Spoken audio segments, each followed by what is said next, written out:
the gridiron or courtside, you know what time it is. It's Sports plus life. Sports plus life. ringside or front court or field pass, we ballin', no. Knuckle up or buckle up, I tell it like it is when I'm on my show. Home run, slam dunk, knockout, or got to go. Sports plus life. Yeah. Sports plus life. Yo. What's up? What's really good? It's your boy Brandon Brevon Towns, host of that show called Sports Plus Life. You feel me? Oh, you already know what's going down today, bruh. So guess what? Turn it off, turn it all the way off. Now, yeah, how's everybody doing today? All right, voice sounding a little bit better than last week. Still battling the cold, little respiratory infection, but got to push through that, especially this week. But please allow me to reintroduce myself. My name is Brandon Brevon Towns, host of that show called Sports Plus Life. That there sports podcast where we talk about all of the necessary topics in sports and all of the necessary topics in life. And I hope everybody has a wonderful, wonderful, wonderful week. Next week is Thanksgiving, y'all. And you know what I'm happy about is that next week is just a 3-day work week. That's it. Monday, Tuesday, Wednesday. Then I don't have to go back to the following Monday. Thank you, Lord. But I have to battle through whatever voice ailments and just keep trying to get better, because this is the week of the show that I have been talking to you guys about for the last month. The play called Grandma's Bible. It's going to be at First African Baptist Church, and it's your boy. It's starring your boy. But I mean, to tell you, this has been such a challenge, and it's been a challenge because I have so many other things going on in my life. I didn't realize when you have so many things going on, so much stuff going on, how hard it is to learn a script, especially when you have an extended amount of lines. It has been harder than I've ever had to, because like I said, because of all of the other things that I have going on, and then on top of that, being sick really the last 2 weeks has not helped at all. That's actually made it worse. But I'm just about ready. By the time Saturday comes, by the time showtime comes, your boy is going to be there. I mean, your boy is going to be ready. But before we get started, definitely got a shout out to Tough Sports League, okay? And just a couple announcements to make for two Tough Sports League. Practice squad stealing will be open for week 7. All coaches should prepare yourselves accordingly. And if you are looking for a work from home job, jump in the Need a Job chat located in the Discord. And this year, Too Tough will have a volunteer day. Members of Too Tough will all volunteer somewhere in our local communities and post a picture in the Discord. Okay, and again, Too Tough, that's that gamer league Madden, that's that Madden gaming league where the games are shown on Twitch as well. And also Heather's Craft Haven, hit up my sis from Another Miss. Heather's Craft Haven, especially it's Christmas time, it's holiday times, get your holiday ornaments. She's good, she is dope at what she does, and she also does clothes as well. But are you guys ready to enter the realm of sports? I'm ready, you ready, we ready, they all ready. Let's get to it. This was an exciting, outstanding, sensational week of NFL football. There were some games, and I'm talking about some games that really matter in the grand scheme of things, as we are now past the midway point of the regular season. Week 10 of this season was the shit. We had some nail-biting games between teams that we think are going to be there, and then there's some teams that are coming out of nowhere that are making some noise that you really didn't see coming. So every time you think we got something figured out, the more we don't have figured out. Only thing we can do is just go by what we see on a week-to-week basis. So let's start off with Thursday night's game, the Bears and the Panthers. Now, one of the games that really nobody cared about, the Bears won 16-13 as they won at home. Now, Here's the crazy thing about it is that the Chicago Bears, if all the talk, maybe Caleb Williams, if Justin Fields doesn't work out, but the thing about it is the Chicago Bears could win the rest of their games and they could still get the number 1 overall pick because they have the Panthers' first-round pick. And that was part of the trade that they made last year, so they could get the number 1 overall pick. And the Panthers right now have the worst record in football. Boy, I'm pretty sure Carolina is just really just nauseous and want to vomit when it comes to the draft pick that they did this past draft. But I'll get to that in a bit. As Chicago improves their record now to, I want to say, 3-5, 3-6. It was their third win of the season. Good for you. Sunday morning's game in Germany between the Indianapolis Colts and the New England Patriots. I'm just curious on how many people actually watch that boring-ass, dull fucking game between the Colts and the Patriots. 1 touchdown scored. The Colts beat the Patriots 10-6. I don't know what we're saying about Bill Belichick right now, but, bruh, you don't look good. Mac Jones gets benched for throwing an inexcusable interception, and then Bailey Crappy Zappy comes in the game and throws an even more inexcusable interception to cost them the game. Indianapolis, quiet as is kept, with Shane Falco, a.k.a. Gardner Minshew, is 5-5. 5-5. On to the 1 o'clock games, and we're going to start right out off the bat. There may be a new leading candidate for NFL MVP, and his name is C.J. Stroud. The rookie from Ohio State went back to Ohio against the Cincinnati Bengals, and the Houston Texans pulled off the upset 30-20 as C.J. Stroud outdueled Joe Burrow and won the game 30-27, and the Houston Texans are 5-4. If you look at their schedule now, you're saying this could really potentially be a playoff team. And I think if the Houston Texans make the playoffs, then C.J. Stroud has a huge chance to win the MVP. If the Houston Texans can somehow win their division, I think C.J. Stroud will win the MVP because the numbers that this kid is putting up is absolutely insane. I mean, DeMeco Ryans may have Coach of the Year, but I mean, before I give that to DeMeco Ryans, I got to point people in the direction of Mike Tomlin as well, because what Tomlin is doing with his offensive cast, to me, is just mind-boggling. But anyway, the stats yesterday, C.J. Stroud, 23 for 39, 356 yards, 1 touchdown, 1 interception, late interception, and almost cost him the game. But if you watch this game, and a couple of these games I watched from start to finish, the Texans outplayed the Bengals pretty much the entire game. Nearly gave it away. They were up 27-17. See, and Joe Burrow went through back-to-back interceptions on drives late in the fourth quarter. So Houston is up 27-17. C.J. Stroud throws an interception. It gets run back to the Houston, I want to say, 4 or 5 yard line. Mixon scores a touchdown. It's 27-24.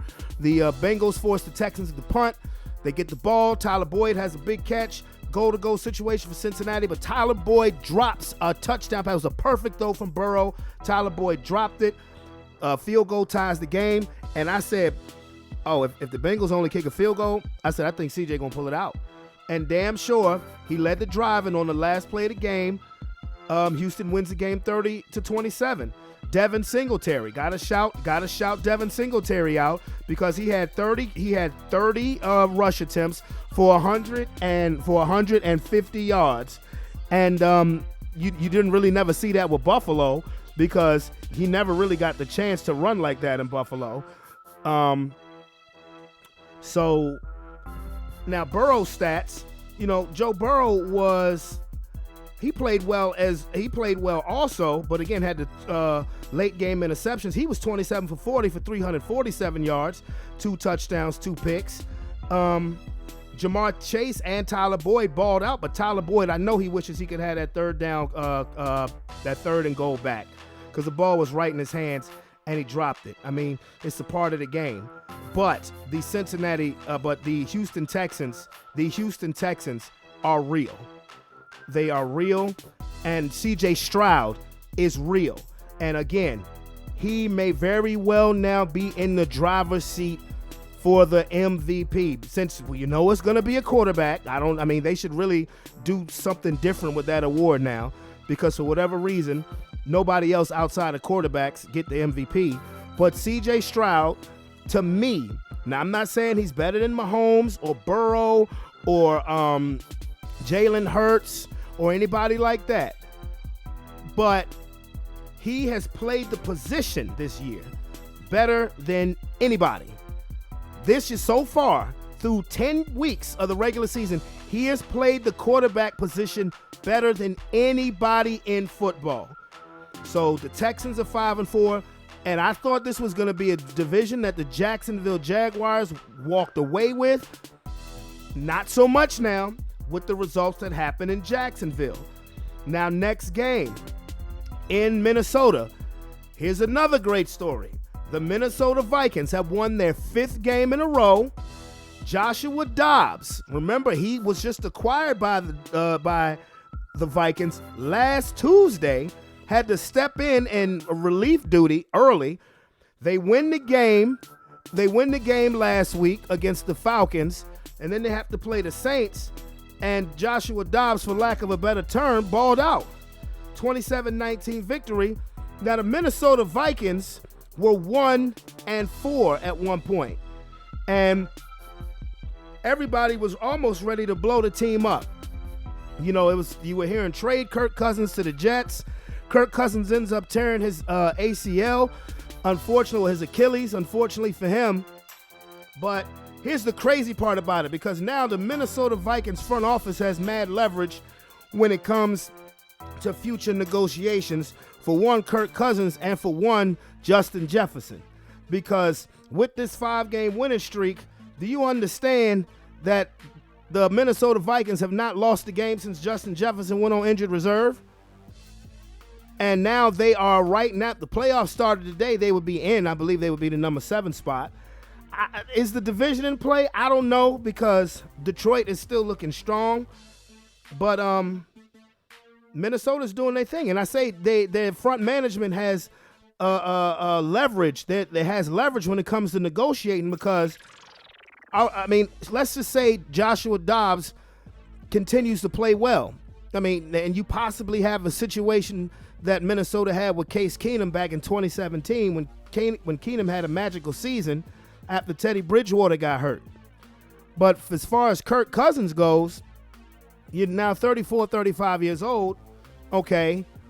Do we want to invest a long-term deal in you, or do you look at Joshua Dobbs as a bridge quarterback who maybe, because the Vikings aren't, their Vikings aren't going to be in the mix for one of the, have a top draft pick, not now, but questions, and then Justin Jefferson. Well, then the Vikings can say, hey, we know that you're maybe the best receiver in football, but here's one thing that we figured that we didn't know that we could do, that we found out that we could do. We can win without you.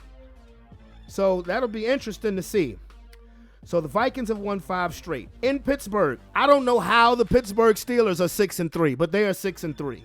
They beat the Green Bay Packers, and I'm not going to go off the hinges to beat the Green Bay Packers.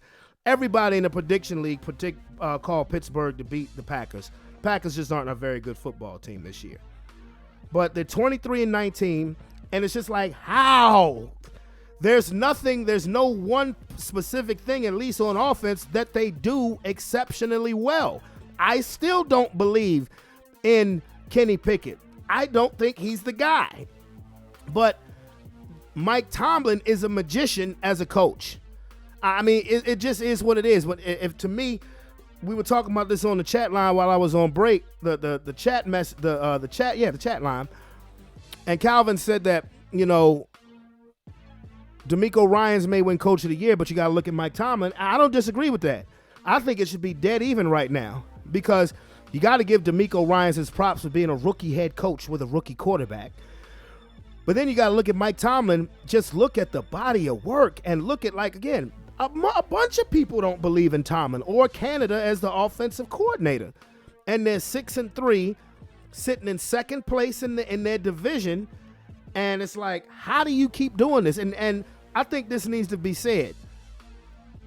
Right now, if you were to have a team without a superstar quarterback, Would you rather have this? Everything else can be decent, can be okay. Maybe a slightly above average. Would you rather have Bill Belichick or Mike Tomlin? I don't even think that answer's close. It's Mike Tomlin. It's Mike Tomlin, and it's not even close. I mean, this is the coach that turns water into wine. I mean, I'm serious. Anyway, next game, Tampa Bay Buccaneers snapped their 4-game losing streak. They beat the Tennessee Titans 20-6. Mike Evans had a huge day, over 140 yards receiving. So the Bucs get back on the winning trail, and they're not out they're not out of the possibility of winning their division, because the NFC South, that division is average at best, and I truly mean that. In Jacksonville, one of what was supposed to be the games of the day between the 6-2 Jacksonville Jaguars and the San Francisco 49ers, coming off of a bye week and coming off of 3 straight losses. And the San Francisco 49ers walked into Jacksonville fully healthy and showed why a lot of people think that they can still win the Super Bowl. They beat the fuck out the Jacksonville Jaguars. They looked as dominant as they did week 1 when they walked into Pittsburgh. 34-3. Brock Purdy did his thing. Debo is back. Trent Williams was back. Brandon Ayuk had another monster day. The 49ers defense, Chase Young made his debut, having him lined up opposite end of his former Ohio State teammate. Nick Bosa could very well be a problem for the NFC. The 49ers look great and it's not the fact that they look great, it's the level of competition that they look great against. Jacksonville was the hottest team in the NFL, and they stomped them in their house. They stomped them. They absolutely destroyed Jacksonville. So again, it's not a fact that they looked awesome, it's who they looked awesome against. Okay? So that is something to be said about that. Next game, in Baltimore, the 7-2 Baltimore Ravens have been flat out dominating everybody of late, and the Cleveland Browns, 5-3, very respectable 5-3. This was a game between the number 1 and the number 2 ranked defense in the NFL, and it was trying to sound corny. It was a barn burner, and the Cleveland Browns came from behind and upset the Baltimore Ravens 33-31. And I don't think, unless you watch the game from start to finish like I did, you don't realize how amazing that game was, because this game did not start well at all for the Cleveland Browns. If you are a Browns fan, you have to be ecstatic of what you saw from Deshaun Watson in the second half. Finally, he validated, at least for a game, at least for a half, why the hell they traded and gave him a fully guaranteed contract. This game did not start well at all for the Cleveland Browns. Out the gate, first drive, Deshaun Watson gets the ball batted, pick 6, 7-0 Ravens. Excuse me. First time the Ravens get the ball on offense, they score a touchdown, 14-0 Ravens. I'm sitting there thinking, Lord, the Ravens about to destroy them too. The Ravens really might be the best team in football. I mean, because they are just killing people. But then, slowly, for the rest of that first half, Cleveland just threw jab, jab, jab, jab, jab. Baltimore got one more field goal. Cleveland didn't get a touchdown, but they were able to kick 3 field goals. So the score was 17-9 Baltimore at the half. And I'm looking at things for in its totality. I'm thinking, okay, well, Cleveland's defense right now is as advertised, because, they didn't give up a touchdown. I mean, they didn't give up the first touchdown. They've given up 10 points, but, their offense has scored 9 points. So, but the difference is really the Ravens defense made a play.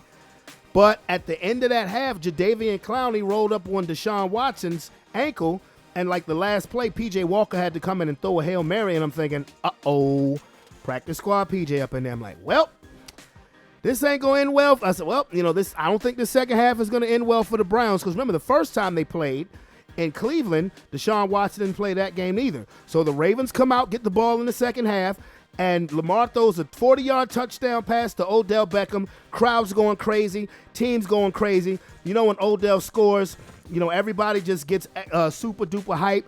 It's 24-9. I'm like, Yep. I think I don't necessarily want to say the route is on, but especially if Deshaun Watson doesn't play in the second half, I know PJ Walker beat the Niners, but right now the Ravens are playing on a different level. But Deshaun Watson comes back, and then they answer the Odell touchdown with a 17-play drive that took over 10 minutes and resulted in a touchdown. At that point, when it was 24-17, I said Browns fans should be ecstatic because this is the first time that we've seen Deshaun Watson have some fight in him.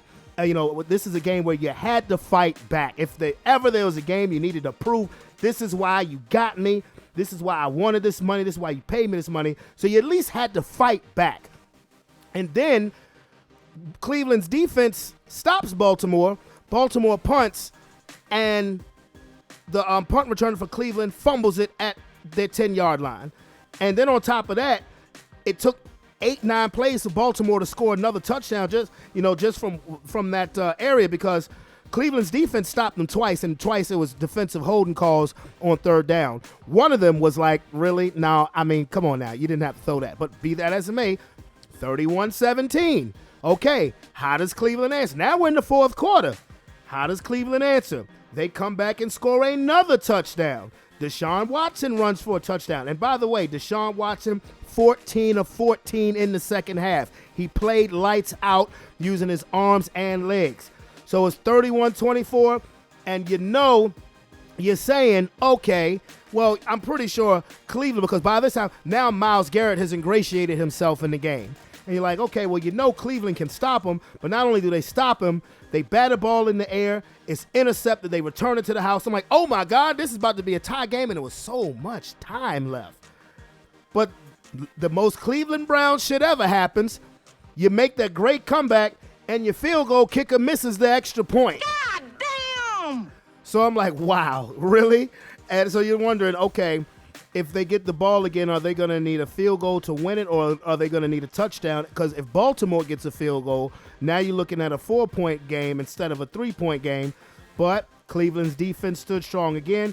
And when Cleveland got the ball back, and Deshaun made a run, for a first down. And, he took a nice little hit, but he was slow to get up, but he got him. I said, you know what? I said Cleveland is going to pull this shit off. Then the play after that, Jerome Ford ran the ball, and the whole it was their version of Philadelphia's tush push. The whole offensive line, the whole offense went and just pushed the Ravens defense back. They outmanned them for about another 15 yards. Their offensive lineman got up pumping their fists, and I was like, Cleveland's going to pull this shit off. And they did. Last play of the game, they win. This is a remarkable win for the Cleveland Browns because, again, this game did not start off well for them at all.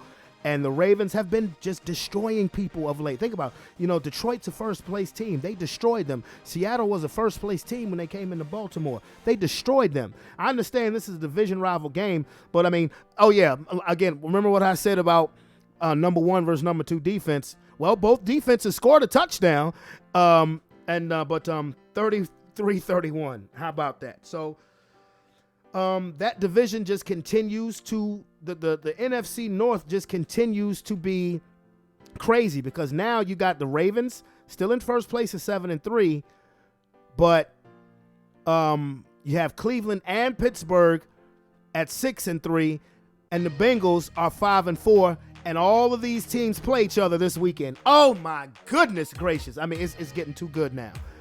On to Arizona. Kyler Murray made his debut for the season, and the Cardinals, who only had one win a game against the Atlanta Falcons 25-23. This is why I don't believe in the Atlanta Falcons. You can't. I understand Keith's picked them to win the division. How?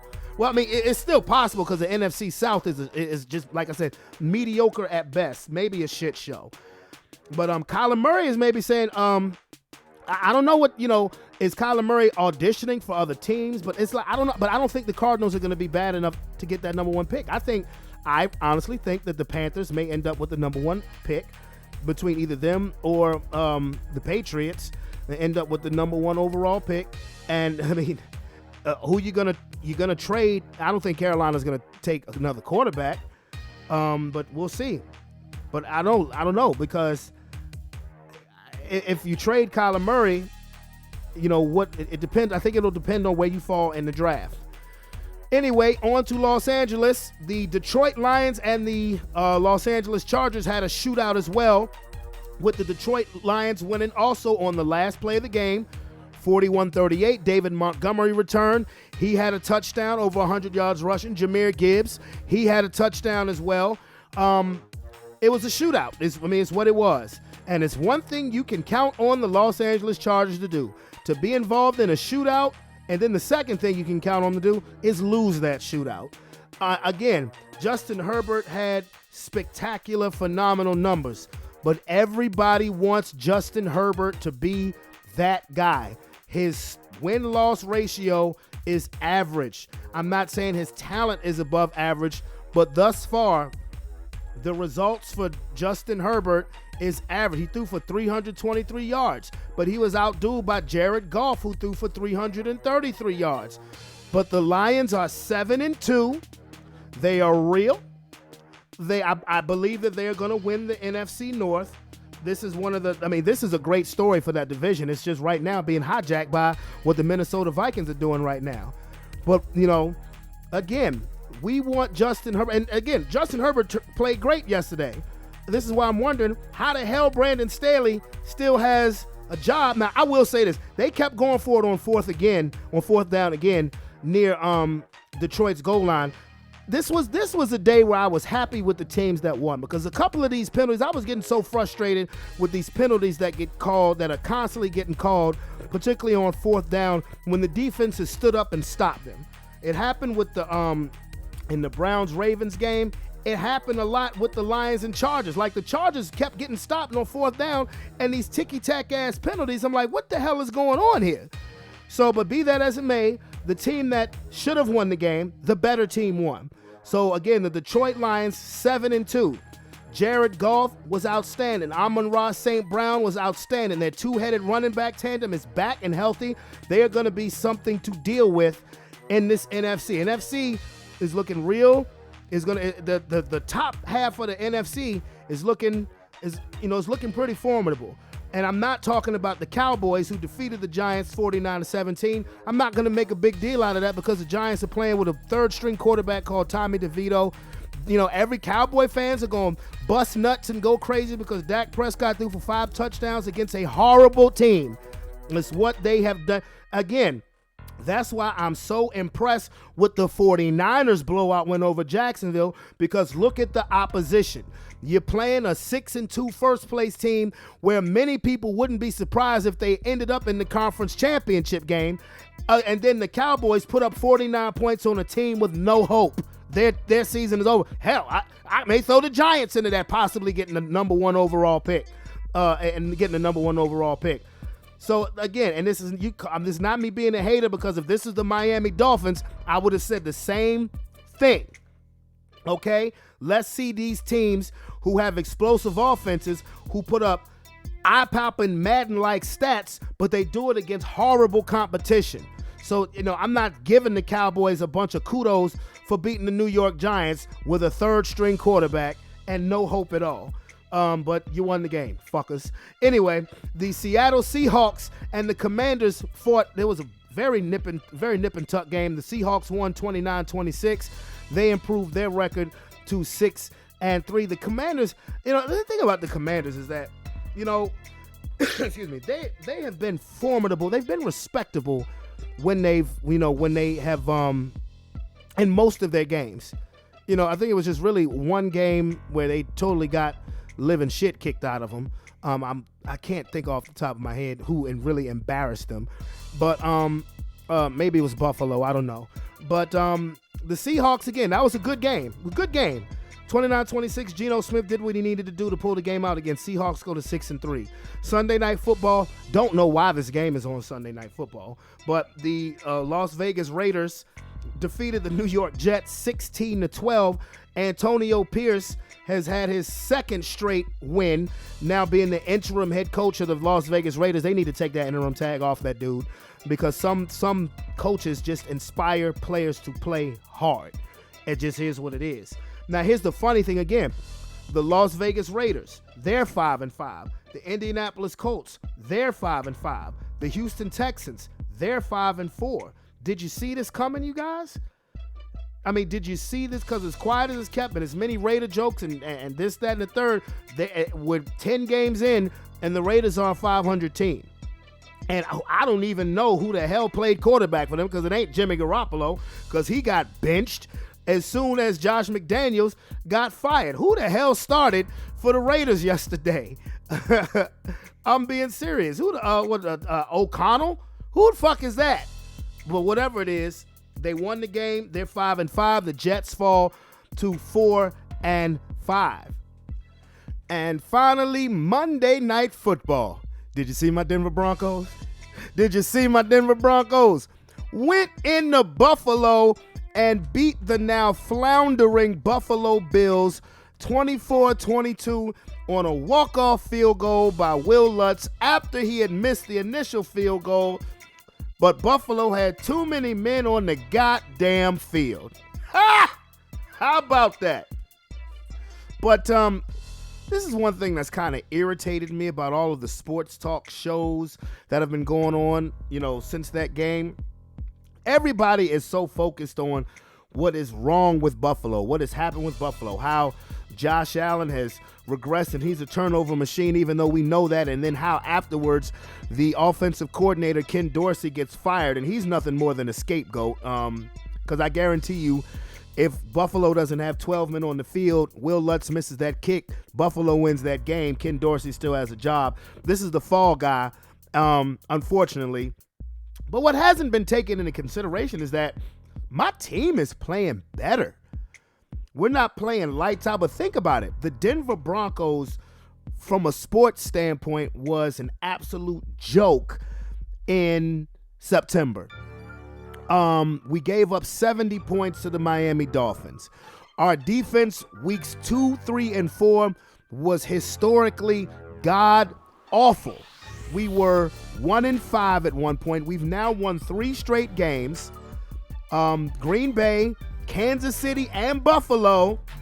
We already have more quality wins than the Miami Dolphins and the Dallas Cowboys combined.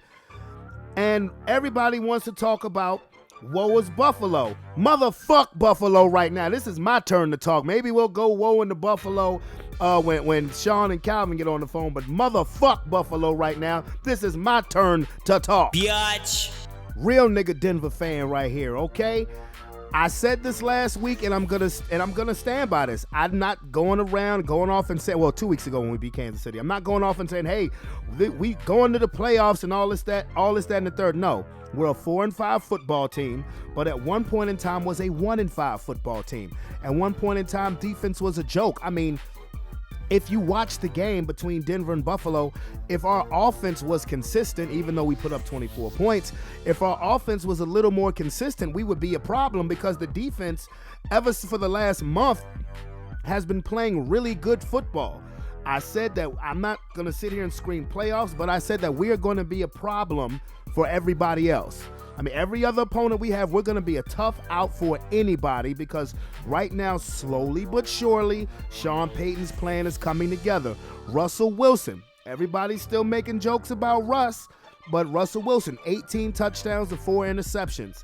Number one in QBR in the league. Number one in the league. He's taking care of the football. I think he takes a few unnecessary sacks, but he's playing so much better than last year.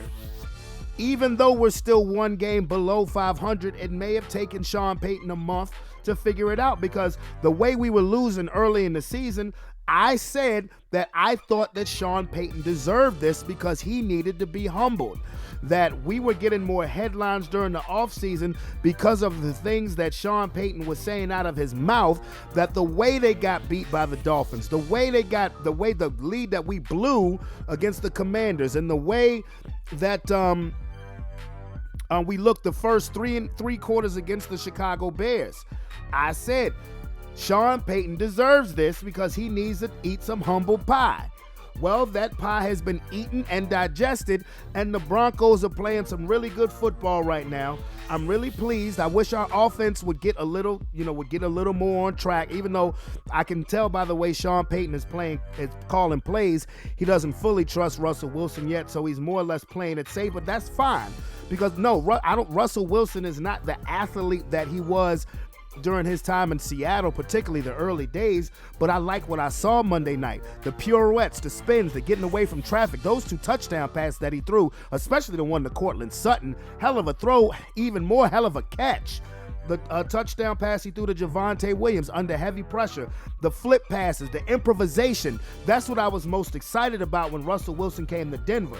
Again, I'm not sitting here saying we're going to do this, that, and the third. The AFC is loaded. But, I like what I'm seeing. I like the direction that we're headed in. And, 4-5 in a loaded AFC, like I said, we're going to be a problem for every opponent that we face. I don't give a damn. We will be an issue. So, and another shout out, Vance Joseph. I was ready for this nigga to go. I was ready for him to go after the first month of the season. And I'm saying, oh my gosh, you can't be that bad of a defensive coordinator. I mean, I thought it took a lot for him to come back and be the defensive coordinator not too long after being the head coach of this team. This isn't like Wade Phillips being the defensive coordinator of the Broncos, then the head coach, and then coming back 20 years later to be the defensive coordinator again. Cortland Sutton and Justin Simmons was on the team when Vance Joseph was the head coach. But I'm liking the fact that his defense is playing some ball and is saving his reputation as well. Because if the defense had continued to play the way that it was playing, Vance Joseph would have not only been out of a job, he may have had to find a whole nother line of coaching as far as position coaching because the defense was looking that bad through a 3-week stretch. But we're getting better, and what more can I ask for? Outside of having my boys on here, it is Big C and Brother Marquise. What it do, fellas? What's good? What's good? I'm going to need y'all to be a little more energetic than that. What's good? What's going on? What's good? What's going on? Hey, nothing. Hey, Keith ain't been on the show in a few weeks, but how you guys doing? I'm good, bro. I can't complain. Can't complain? Shit. Can't kill no one, none die. What did you just say, Calvin? They can't kill no one, none die. Hey man, Calvin is developing a fan base because of his topics of conversation. I'm just telling you that right now. Have we met before? Wait a minute. Have we met before? Who is this?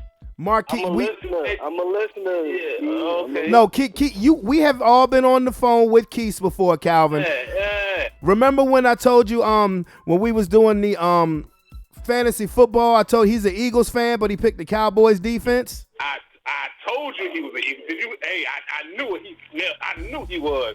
Didn't I tell you before we just like the little sandwich? I told you. As soon as I said, what did I tell you, Brad? I said them Eagles, they're threatened by them 49ers.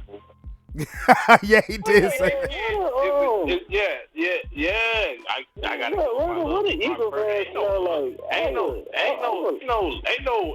love. I'm just calling a spade a spade. That's all that is. I mean, what the Eagles fans smell like? I'm curious. I'm just saying. I'm just saying how you came off. As soon as first thing you said was, "Hey, you can't be talking all that good shit about Brock Purdy." I've heard that song on this. I've heard that song on this show before. That tree looks real fucking familiar. real. Oh, and also, Keith, I know you listened to the episode when I had Lex on here because Calvin still didn't believe she was a person. You still don't, but it's all good. I would love for you. You should get her ass on the phone. You should text her while we talking and saying that see if she trying to get on. I would love to have her ass on here too, because her lead is getting a little small. Her lead is getting cut. Hey, I'm trying to get there. I've been calling for some bullshit games just to get on her, bro. I just can't get past her, bro. Well, you only 3 behind her now. I've been 3 behind her since week 5. Calvin, you had a bad week, bro. The Denver game was your best moment. Yeah, I tricked that week up. I went from it's okay. Somebody gotta be macaroni Tony. You was macaroni Tony this week. I figured I made it. I created the term, and it seemed like you was reluctant to use it against anybody. So I knew you was gonna say it when I did it. So it's cool. I'll be that. Oh no, because no. Don't worry. We still got about 9 more weeks of macaroni Tonys to go. 9 more weeks, 8 more weeks of macaroni Tonys to go. Okay, but you guys, this past week had some like super duper exciting games. I'm talking about games down to the very last play. Now, instead of seeing what you guys' overall thoughts of the week were, I'm gonna stick to four specific games. A fifth one, not so much. But games like Arizona, Atlanta, nobody gives a fuck. So there's no need of discussing that outside of you can't trust Atlanta because how do you lose that game along with losing? You lost to Joshua Dobbs and Kyler Murray. The Cardinal quarterbacks is killing them. But the first game I want to talk about. What that mean? It means I think you made a bad pick with Atlanta to picking Atlanta to win that division. Okay. Oh, I thought you were trying to downplay Kyler Murray No, I'm not downplaying Kyler Murray. I think that'll be real interesting because I think they'll win enough games to stay out of that number 1 slot. So he's probably not going to get traded. But the first game I want to ask you about, and Calvin, I'll start with you first. What was your reaction to the Cleveland versus Baltimore game? The Browns had a magnificent comeback, and then with the aftermath that we just found out today, with Deshaun Watson being out now for the rest of the year because he has to have season-ending shoulder surgery. If you're a Browns fan, you just have the highest of highs, and it's automatically followed by the lowest of lows. What was your reaction to that game, Calvin? Well, first of all, I thought that with Brevon being down and the way Lamar came out the gate, that division was theirs for the take. You know what I'm saying? That division was theirs for the take. But that division is, you usually see that division is, I don't think we've seen nothing like this in a while. We just seen like teams have have divisions with like teams that are all in the runnings for playoffs, but nobody with so many games above 500 at the same time. That is unprecedented. That shit is unprecedented. Now you talk about Lamar, far as Deshaun Watson. Far as that game, Cleveland versus Baltimore. Okay, well, that defense is unheralded. That defense it has arrived. You got to respect that defense now. You have to gain. You know what I'm saying. You have to talk about that defense like you do. You know what I'm saying. The Eagles, the 49. You got to talk. You have to respect it. That defense ain't nothing to be fucked with. You know what I'm saying? That's what I'm saying. They came out of nowhere. You expect them to be some good because of who they had. Like with Myles Garrett. You know what I'm saying? He may be the best player in football. Listen, he may be. He's a orca. He's like a killer whale out there. He's a 94 Ford Explorer, squeaks and all. Like you can't get around it. You can't get away from him. You can't run away from him. You can't run through him. This dude is crazy. Something special. That was a good game. That was something special. Like I take my head off to the Browns. That ain't it ain't the same old thing over there. You know what I'm saying? It was a good game. It came down to the like a division game should, especially an NFC North division game. That's how the games used to be between the Ravens and the Steelers. But it was always the Browns were playing the part of the Steelers. Yeah. And so now you have Cleveland that's 6-3, just on an emotional high after that win. But then you find out the news today that Deshaun Watson is out for the rest of the season, and we have all said that he hasn't looked the same since coming to Cleveland, since all of the stuff from Houston. But in his 6 starts this season, the Browns are 5-1. Now he's out for the rest of the season. What do you think happens now with Cleveland, who has a championship caliber defense, but is gonna start? They're not even starting P.J. Walker against Pittsburgh. They're starting their rookie quarterback Dorian Thomas. Is he because Washington, he started this last game, right? And then yeah. He's okay. I don't like how I would feel. I could give a shit because they've been playing good without him too.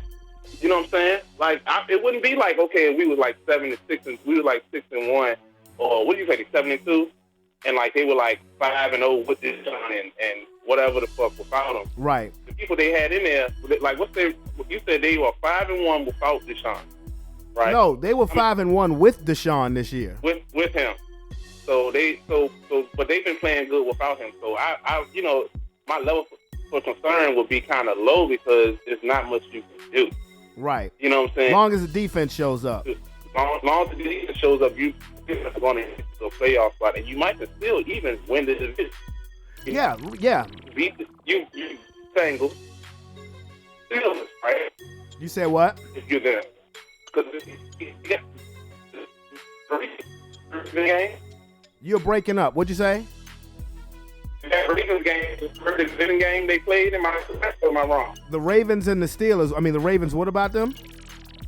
The Ravens game, their Ravens game they just played. How many division games have they played already? Is that the third? I think they beat Cincinnati, they lost to Baltimore, and then they beat Baltimore, and this coming up against the Steelers will be their 5th division game because they played. This will be the 2nd time they played Pittsburgh. They've already played Baltimore twice, and they played Cincinnati once. So this is their next to last division game. So they split with Baltimore and they beat Pittsburgh already. No, they lost to Pittsburgh. They lost to Pittsburgh. Well, they still can win the division. Right, they can still win the division. I feel like they in good shape. They be in the playoffs. They have a lot more. They in good shape, I believe. Okay, well, Marquise, how do you feel about the what was your reaction to the Ravens and the Browns? I knew the Ravens lead wasn't sustainable. The Ravens should be undefeated, but we've seen that they can't win the games they should win. And they were up by 14. Keenan Mitchell, long touchdown. Odell Beckham even had a 40-yard touchdown. But we know how these divisional matchups go. And we know what Cleveland defense is. The defense is one of the best defenses. And they made the plays because Baltimore was up by 14 with 8 minutes to go. Yeah. And we saw that interception return for a touchdown. Saw everything. You know, football is just a game of what's a tempo and shit. What's the word I'm looking for? Game of inches? Oh, momentum. Yes, momentum. And you can just tell, like, the momentum changed after that interception. So I wasn't shocked to see that. And it's really unfortunate what happened with Deshaun Watson. But Cleveland has shown they can win games without Watson. That defense is good enough to keep them in games and also win them games. So I'm with Calvin. I can see them still making the playoffs just because of how good their defense is. And they still got a potent running game. That is true. Jerome Ford and Kareem Hunt. Kareem Hunt looking like a dog. Ain't he looking like a fucking battering ram? Yeah, so yeah, Cleveland. It was nice seeing Deshaun Watson look into Deshaun Watson that second half. It was good, but Cleveland's gonna be fine. I don't necessarily guarantee them making the playoffs, but I mean it's 17, so I could see them making it. Let's put it this way. Should Cleveland beat Pittsburgh and the Bengals beat the Ravens, which is all possibilities, they're very realistic. By this time next week when we do the show, Cleveland could be sitting in first place. Mm-hmm. So, okay, well, you guys are on the same accord. No doubt, no problem. The next game I would like to go over, and this time, Marquise, I'll start with you. Since we're talking about the AFC North, the Cincinnati Bengals versus the Houston Texans. What was your reaction to that game? Well, obviously, you said in the group chat, is C.J. Stroud MVP? Yes, I did. I did say that. So what do you think? You breaking up, bro. What'd you say? Am I still in here? Is that? No, you in here. We good? Yeah. I can hear you. Can you hear me? Yes, I can hear you. Yeah. All right.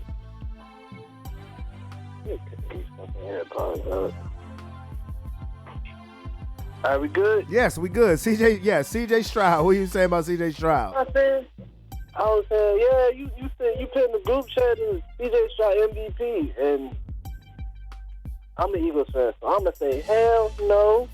But yeah, CJ Stroud is a dog. He went toe to toe with one of the best quarterbacks in the league, and he won. He has the confidence. Another comeback win the last 2 weeks. Yeah, the Houston Texans 5-4. They might make it to the playoffs too. As far as Cincinnati goes, I mean, I feel like them not having T. Higgins kind of hurt their offense a little bit. I mean, that's a winnable game, but I'm not worried about Cincinnati either. So that's a tough loss to Cincinnati because they got a brutal schedule coming up. Them and the Ravens both have brutal schedules coming up. But okay. So all right. So what if Houston wins their division? Would you put Stroud in the MVP category then? Is the Eagles 16-1? I mean, I'm not mad at your answers though, bro. That's all I'm saying. It's gonna take a lot for him to get over Hurts. But I mean, as we talk about MVP, I mean, do you have Hurts as your MVP currently? I have currently right now. To be honest with you, as the right now, I think the MVP front runner is CJ Stroud right now, and I tell you why. Look at the team around Jalen Hurts. This is a rookie. CJ Stroud is a rookie quarterback with a rookie head coach, on a team with no expectations. This was supposed to be Jacksonville's division hands down, and it still may be. But we're past the midway point of the regular season. And I look at the way C.J. Stroud has played quarterback. He's played quarterback better than anybody this season. I'm not saying he's the best, but he's played the position better than anybody this season as a rookie on a team where your best wide receiver coming into the season was Robert Woods. And like I said, rookie quarterback, rookie head coach, and it's realistic now that this team could win the division. So right now, I would have to say front runner because, I mean, and of course, there's a part of me that wants to say Jalen Hurts, but what the Eagles are doing, I love what they're doing, showing that they're battle tested, but are you surprised? Are you really surprised that the Eagles are 8-1 at this point? I'm not. No. Are you surprised that the Texans are 5-4? 5-4. Am I surprised they're 5-4? No, Keith, are you surprised that they're 5-4? Yeah, of course. Okay. Are you surprised at the way that C.J. Stroud is playing quarterback? Did you see that coming in the regular season? I mean, when the season first started? No. That's all I'm saying. I mean, MVP though. Well, Calvin, what is your reaction to Houston versus Cincinnati?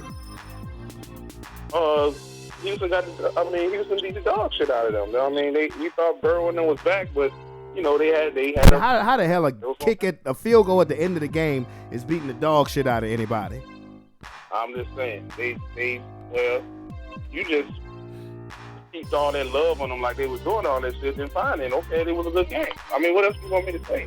I mean, I thought the Bengals was gonna win, but yeah, they did their thing. They continue to impress. And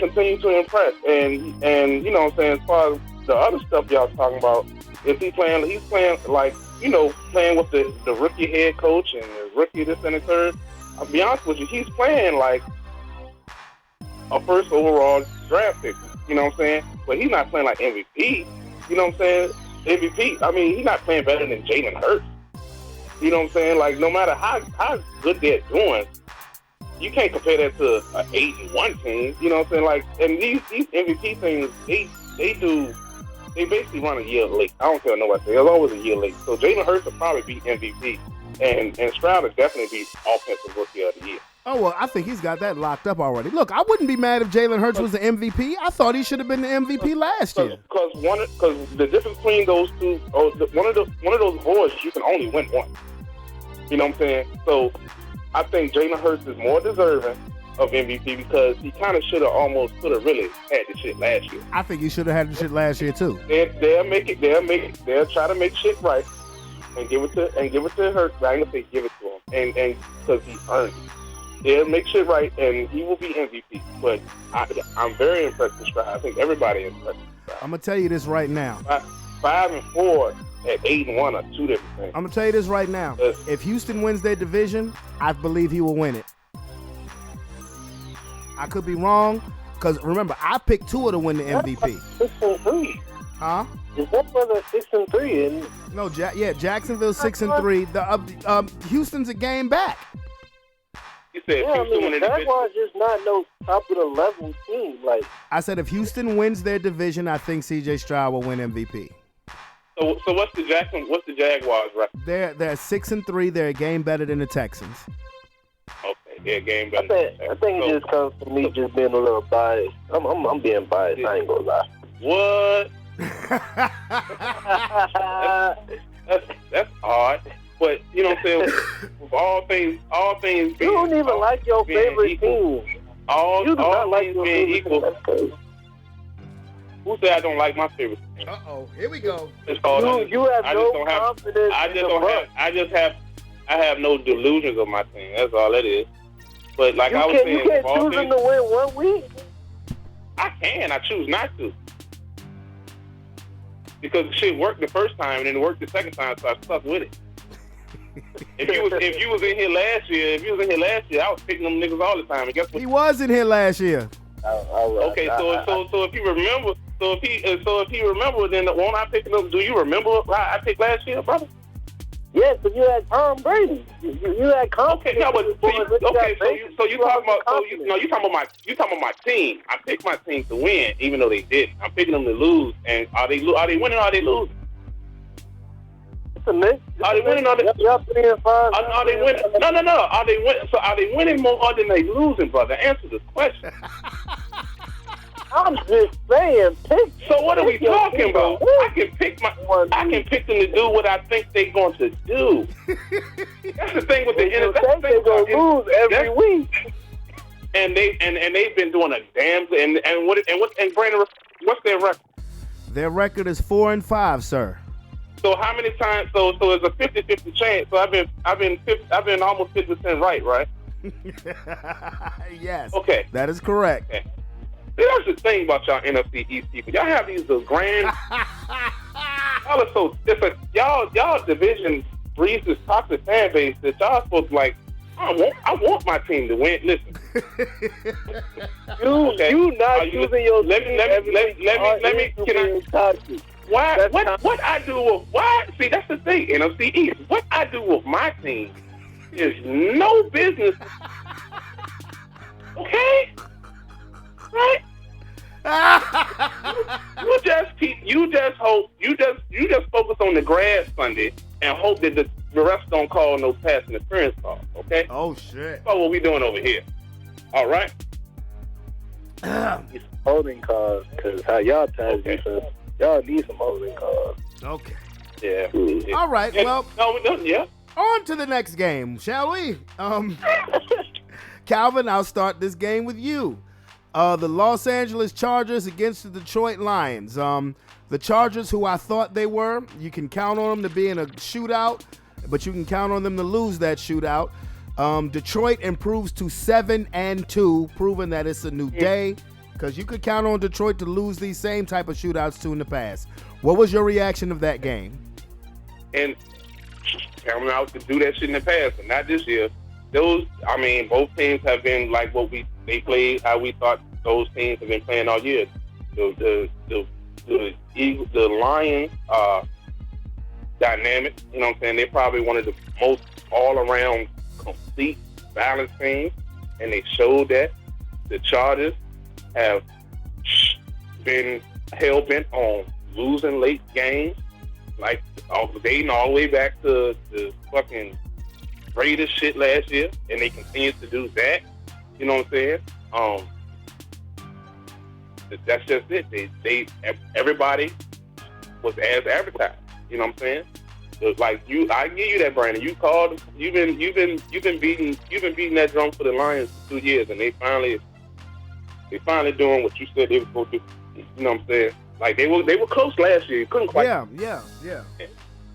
You can see it now. I just kept saying it because, people just kept shitting on Jared Goff like he wasn't a number 1 overall pick, like he hadn't taken a team to the Super Bowl. Well, he can't win games without McVay. Well, he's totally silenced that narrative. Yeah, and then if you want to flip that, you know what I'm saying, it's not exactly like McVay and them have been kicking it. I mean, they got the Super Bowl. That's all that matters. They got the Super Bowl. They got the Super Bowl, so I guess all that other shit is irrelevant. They're paying for it now. God, are they paying for it now?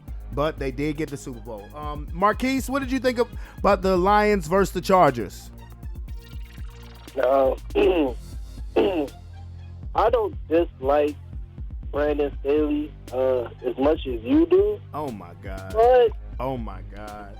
It's sure looking a little high. I think it's time for them to reconsider, because we know what the Chargers are. High-powered offense, but do not win games. They made it to the playoffs last year, but they sold, and that was an ugly way to lose a playoff game. But we know what the Chargers are, and we damn sure know what the Detroit Lions is now. 7-2, they are for real, and they're gonna be a problem for a couple of years. I think they're obviously gonna win their division, even though the Vikings are creeping up. Yes, they are. I can't win the streak. The Vikings, Joshua Dobbs too. That ball head, Don't he look like an alien though, bruh? I don't want to talk a little too much. I think that's I'm just saying, he looked like he's a weird looking dude, but he balling out. He got that same thing that Will Shazier had. Yeah, yes. Yeah, it's a medical condition, so we got to give him a little. Okay, yeah. I didn't know that. All right, I will never say that again. Okay. But back on the Lions though. Yeah, playoff contenders. Are we thinking Super Bowl contenders? I don't see why not. You don't see why not? Well, see, when I watch the sports shows and I hear people say, see, the Lions, yes, I don't really look at them as a Super Bowl contender because they're not ready yet. I'm like, why the fuck not? Like, hold on. The person who's the leader of their team has been to a Super Bowl. How are they not ready? And then I had to go into history. When the greatest show on turf, the first time they went to the playoffs, they didn't have no experience outside of Marshall Faulk with the Colts, but they won the Super Bowl. Sometimes things happen like that. I don't see with the way they play football, the offensive line they have, the way they can run the ball. You see that guy, Jahmyr Gibbs, is getting better every week. I got on my fantasy team. Yeah, you see how David Montgomery came back with a vengeance. Amon-Ra St. Brown, Jamison Williams, Josh Reynolds. Why not? That rookie tight end, Laporta, he's a beast. Why not? I think it'll be interesting. The Detroit Lions. You said what? It's the Detroit Lions. That's literally it. That's it, because you're going by the name of the team. And unfortunately, they haven't done much with their name, so they got to show us a little something. Well, you've never been alive to see them win a playoff game. Maybe that changes this year, sir. Okay, next game. They never won a playoff game? No, you haven't been alive to see them win a playoff game. They've only won one playoff game in the last 66 years, sir. Yeah. That was in 1991, well, technically January of 1992, against the Dallas Cowboys. So, last game. Calvin, I will start with you. Buffalo Bills versus Denver Broncos. Did you see my Denver Broncos? Did you see my Denver Broncos? Yeah, and you picked them. You picked them. I told you. I said they're fucking around and beat them people. They're imploding. I've been saying that for all year. I said the Bills are. You have been. They've been their worst enemy. You know what I'm saying? Not to take nothing away from Denver, because Denver, you know what I'm saying, ever since, you know what I'm saying, that little debacle with Miami or whatever, they've been scrappy. You know what I'm saying? They've been fighting. You know what I'm saying? We've won 3 games in a row. They're turning their season around. I stayed up late to watch that jank. Look, that last touchdown, that's what I like to see, Russell Wilson, goddamn it. I don't want to see you Oh yeah, man. I like to see you do shit like that. You know what I'm saying? The nigga hit you right in the mouth and you threw it, boom. You know what I'm saying? Yep. That was the defense. What they took the ball from the. It was a fumble. Oh no, I'm thinking about the Jets. It was a good game. I take my head off to the Denver Broncos. Like, you know, they did what they supposed to do. What do you think about Buffalo firing their offensive coordinator? That's a crap hell. That's they've been losing coordinators for it's part of one of the formulas we was talking about. I don't know if I said it on the podcast or just me and you talking. But what one of the formulas is for these owners is you get you a defensive coach, you get you a nice quarterback, high draft pick, let him build that shit up, and then when shit goes south, you scrap him and bring in one of these McVays or Shanahan. I'm telling you, the landscape and yeah, one of these 40-year-old white boys. The landscape has changed. When that Shanahan and McVay, when they went out and did what they did, and they branched out and did what they did, all the owners took notice. Everybody's looking for a savvy offensive coordinator as their head coach. And it's not just McVay and Shanahan, Zach Taylor as well. Mm-hmm. Exactly. That's why this thing in Houston is so delicate, so precious, because as long as he keeps doing what he's doing, they won't do that to him. I hate to see them do that to him. The same, you see what's going to happen. You see. I can see the same thing happening to Salah. You know what I'm saying? Like, he built that defense, and what they're going to do is they're going to do the same thing because you're not produced. You know what I'm saying? Well, see, Salah has an out for this year because when Aaron Rodgers got hurt, that's why I was wondering the first game of the season, why are you sitting on the sideline looking so sad? You've literally now where you could point the finger at him at is why are you insisted upon keeping Zach Wilson in there? That's the only thing you can point your finger at him about. I mean, but let's look at it. Look, who do they bring in? Trevor Siemian. Yeah, right. Somebody who knows. You bring in somebody new. That then you got to teach them the offense, cut the playbook in half. You know what I'm saying? And I mean, you basically doing that with Zach Wilson. So you might as well. I mean, you damn it you do, you damn it you don't. For real. You're starting. I mean, basically. You're starting quarterback. Well, they should have traded for Joshua Dobbs. Well, Joshua Dobbs on nobody radar. He on there now. You know what I'm saying? And so, I mean, I don't think we should give nobody a black eye on their record when they say you lose to Joshua Dobbs anymore. Absolutely right. I'm gonna keep it 100 about Joshua Dobbs. I mean, we don't know when the clock is going to strike midnight and he's going to turn back into a pumpkin. But what he has done for his career is he went from last-minute journeyman to now bridge quarterback journeyman, to where you could see him definitively being your starter going into a regular season months in advance instead of a week in advance. That's what I think he's done for his career thus far. But Keith, Broncos, Bills, what was your reaction? This is really a glimpse of what we thought the Broncos was going to be once they signed Russell Wilson. Yeah, bingo. Beating Kansas City last week and now beating Buffalo, these are the type of games we thought Broncos were going to be in. Bingo. They were going to be in playoff games last year.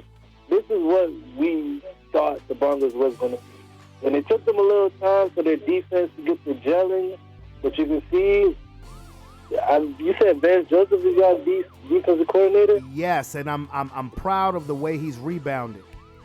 Yeah, and defense is getting more confident ever since. Y'all train some guys too? Yeah, and the thing about it is that we were, everybody was reporting that we were going to go whole fire sale. That, yes, we did trade Randy Gregory and we did release Frank Clark, but that was it. Remember, everybody just 4 weeks ago, Surtain was going to get traded, Judy was going to get traded, Sutton was going to get traded, Javonte Williams was going to get traded, Justin Simmons was going to get traded, and we ain't trade none of them, and the plan is starting to come together. Yeah, I mean, you don't want to hear it, but that's right? No, I don't want to hear that. Even he don't say that no more. Even he don't say that no more, because that shit is corny. You guys what? You guys 5-5? Say what? You guys 5-5 now, right? No, 4-5. 4-5. Okay. Yeah. Momentum, and I think that defense is now come to the nuts. For Russell Wilson, he's been making plays. He has not been bad this season. He was bad last year, but he's been pretty decent this season. So yeah, he has been pretty decent. Yeah, so I mean, Cortland Sutton making plays. I'm still waiting on that Jerry Jeudy breakout. I'm still waiting on Jeudy to really show, Steve Smith. You remember what was going on with Steve Smith, but I'm about to call you, bro. I'm listening. But, as far as the Bills, I don't like the fact that they released or got rid of their OC because hold that thought for a second, Keith. Hold that thought for a second. Hold that thought, because I'm about to call Calvin. He got disconnected. Hold on, okay? Hold on. Yo, Sean, I'm gonna get Calvin to call you on three-way, okay? All right. Yeah, Keith, hold that thought. I'm about to call Calvin right now. Real nigga podcast at its fucking best. That's what we do. Fuck it. Real nigga podcast at its fucking best. Yo. Keith, you there? Yo. Okay. All right, yeah, hey, Calvin, do me a favor. Go ahead, call Sean on three-way. Now, Keith, Keith, you were saying you didn't like the fact how they fired their offensive coordinator. Go ahead. No, because I don't think it's been the OC. I think it's your quarterback is the problem. Your quarterback he had 2 interceptions. He fumbled the ball. It's been Josh Allen. Josh Allen has been very turnover prone. He's always been a little turnover prone, but more so this year. And another note, I'm not a fan of Trayvon Diggs. I'm tired of Trayvon Diggs trying to... sending out them tweets? Well, yeah. We don't want Stephon in Dallas, but I don't think it's been the OC. I think their offense just been turning over the ball, and I don't think that has to do with the OC. That has to do with the quarterback.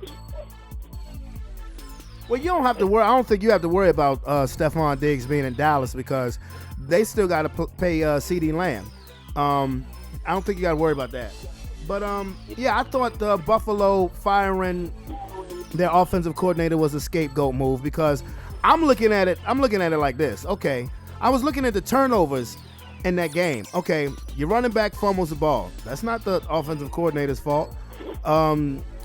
Gabe Davis has a ball go through his hands. That's not the offensive coordinator's fault. Josh Allen fumbles a handoff. That's not the offensive coordinator's fault. The defense having 12 men on the field after the Broncos missed the game-winning field goal kick. That's the special teams coach. So I'm just more like, he was a scapegoat because Josh Allen has been so turnover prone. You know, he's a gunslinger, but it is what it is. We're 4-5 now. We've started to turn our season around. I said this after we beat the Chiefs. I said, I'm not going to sit here and scream playoffs. I said, but what I will say is that we're going to be a tough out for anybody in the anybody left on our schedule. Now, this game I wanted to just hit. I just had one question for each of you. And what up, Sean? Good.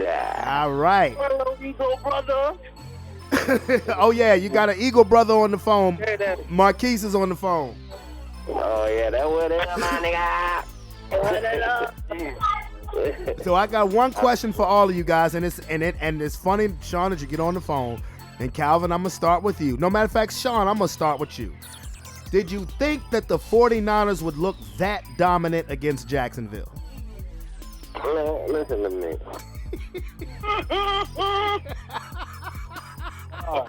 Yo, why are we talking about the Niners, bro? Fuck. It was just one question. We play the Niners. We got them 3 weeks. We got them in 3 weeks. We gotta play the Chiefs, the Bills, and then we get the Niners. But since he wanted to talk about the Niners, no, I just wanted that one question because we all called the 49ers to win, but did we think they were gonna win like that? That's all. man, I mean, it's an any given Sunday type of thing. They got the talent to do so. Everybody got healthy. They got their tackle back. They got Debo back. I guess that's what they was missing because apparently two niggas, when we miss niggas, is, oh, you gotta still win the game. But they miss niggas is, all that bullshit now. Now everybody, they ain't got Debo Samuel. They need Debo Samuel. But whatever, bro. Brock Purdy still some trash.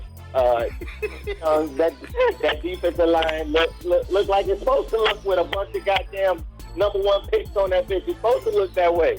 You're supposed to be able to get to the quarterback.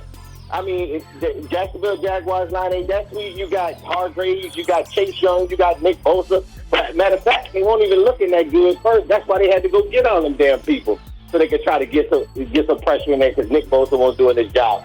So congratulations, y'all beat the Jacksonville. What you say they did? You said they went and did what? What you say they did? I missed that. They had to go get pass rushers. They had to get Randy Gregory. They had to go get Chase Young. No, I think you said they went and got a whole lot of people. That's what you said, right? Well, they got a whole lot of people. They have to because everybody's trying to play catch up with us because that's what we do. Now everybody and their mama want to go ahead and stack up. Well, I ain't gonna say we did the shit because the Rams did it first. But they done got everybody and their mama put on that damn team the other way and got to the Super Bowl. But what I'm saying is you have to stack your team with talent. It's the same thing with the NBA now. Everybody's stacking their team with talent. Because you have to compete with these teams out here. So congratulations to the 49ers. Congratulations to the 49ers for getting their line and looking like they good. But they still gonna get their ass whipped when they come to goddamn the link. You heard it. I heard you. All right, Marquise, same question. Did you think the 49ers would win like that? I got to my hatred for the Niners aside for this one. I'm leaving 100. No, I did not think they were going to beat the Jaguars 34-3. I did not. That's all I got to say. Okay. All right, Calvin. Did you think Jacksonville was going to – you think San Francisco was going to beat Jacksonville that way? Absolutely not. You heard what he said. They trash. Everything about them trash. Everything that they look like them is trash. Hell no. They weren't supposed to. They were supposed to lose. Sir. The 49ers were supposed to lose 45 to -2. How dare these sons of bitches straight? You know what I'm saying? How dare they go get a fucking from Tennessee? Oh no, not that. How dare they go get a motherfucking shut down corner from fucking deep? Oh no, not that. How dare they try to improve their? Are you talking shit?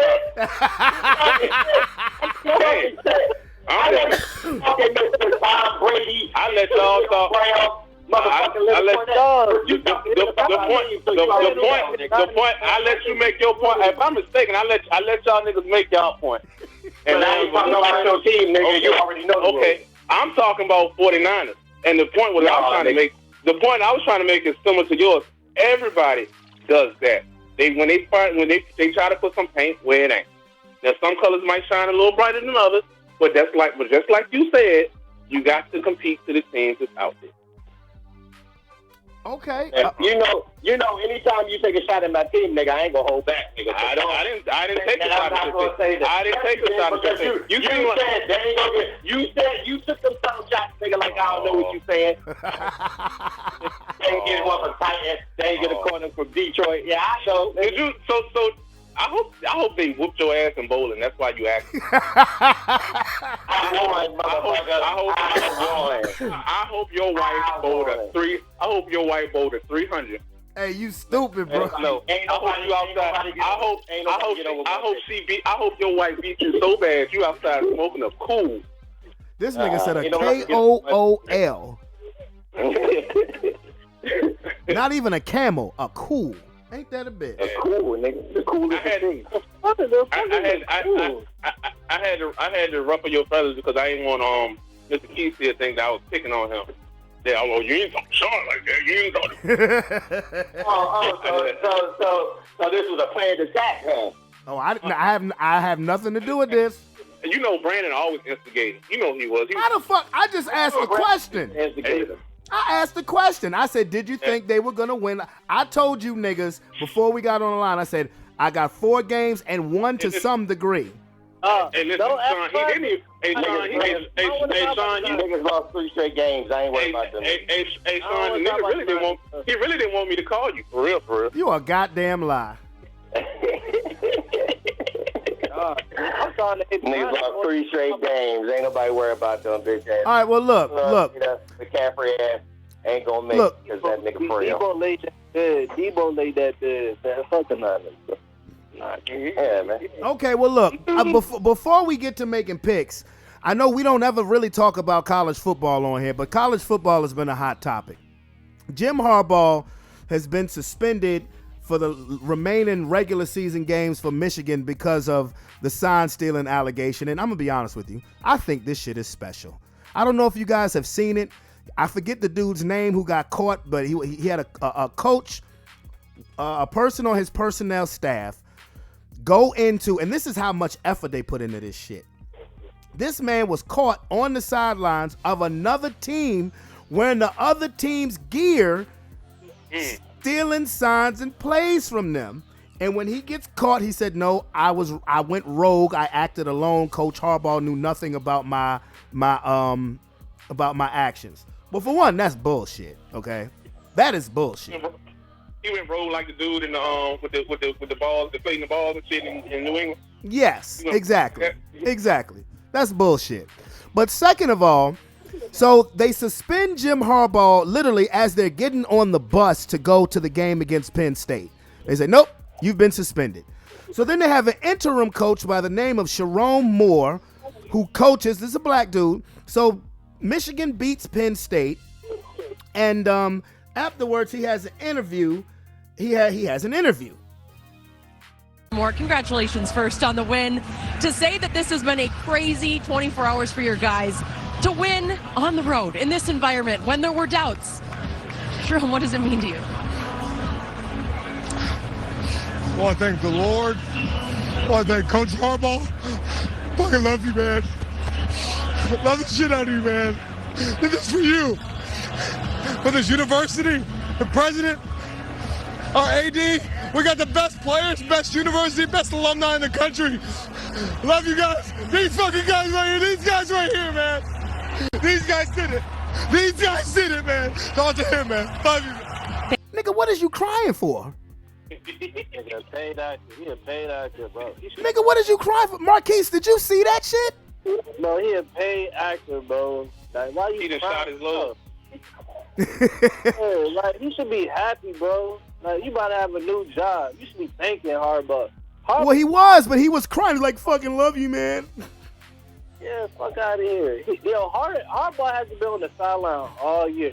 Well, what happened earlier this season? It was well, I think the first 3 games suspension joint when he bought some kids some fucking McDonald's hamburgers during the pandemic. That's literally what he got suspended for. That's dumb. That's dumb as a bitch.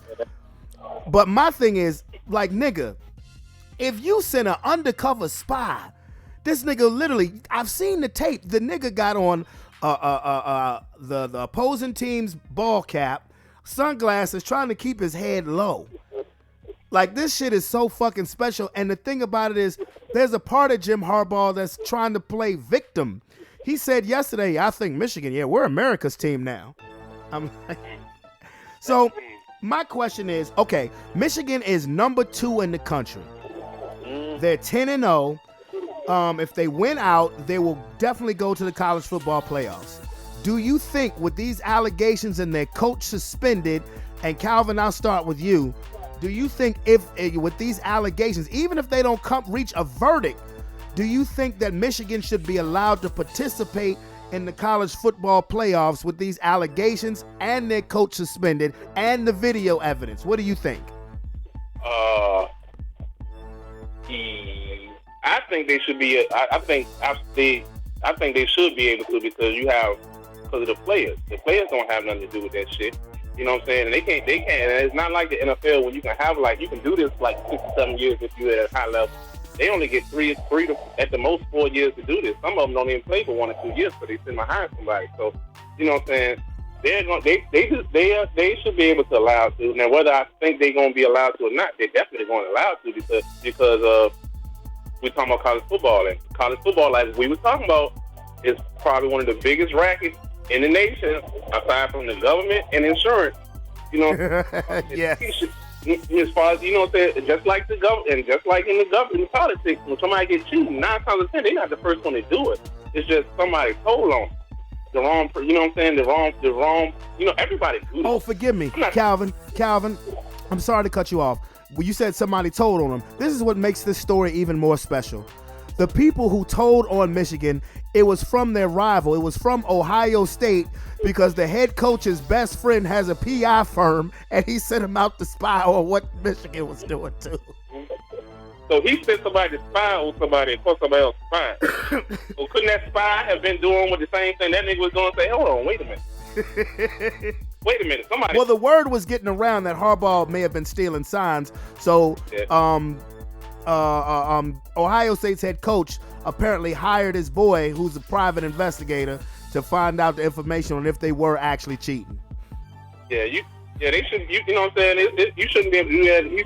You should spank him once you did that, but it ain't like he's the only one that's doing that shit. You can't tell me that Nick Saban ain't got. Well, so what? I mean, you're probably right, but they got caught. Yeah, they got caught. Yeah, it's not always who did it first; it's who got caught. Yeah. You know what I'm saying? It's almost like when you're driving and everybody's speeding and he pull you over.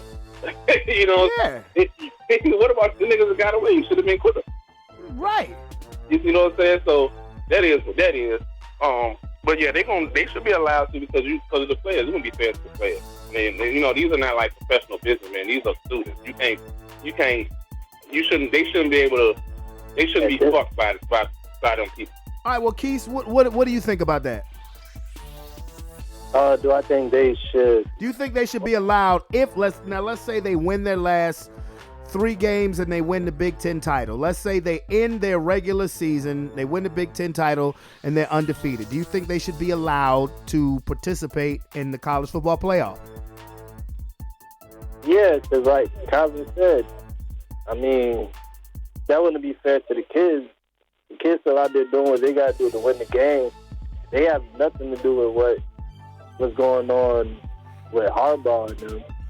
And unfortunately, like U100, cheating is a part of sports. It is unfortunately they got caught, and that's a funny way to get caught. That is hilarious.